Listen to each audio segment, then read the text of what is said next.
Hej! Dziś bardzo szybki kurs na nieco inną bombkę. Startujemy! Asiasiowo. Ze wstążki ucinam około 5 cm paski.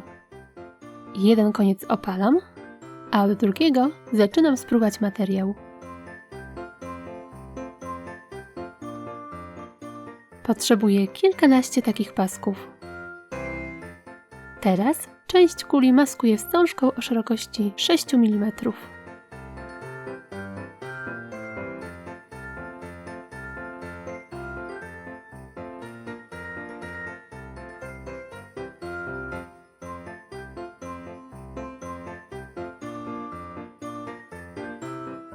Zaczynam przyklejać paski wstążki aż do samego czubka.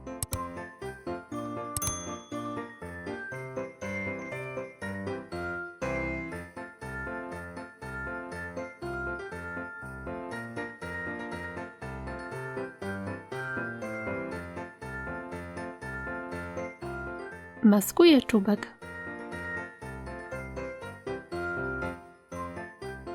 Docinam nitki wstążki. Mocuję wstążkę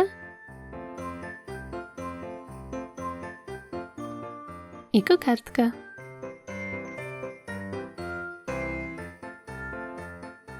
I moja bombka gotowa. Co powiecie na taką niebanalną dekorację? Macie jakieś swoje pomysły na nietuzinkowe bombki?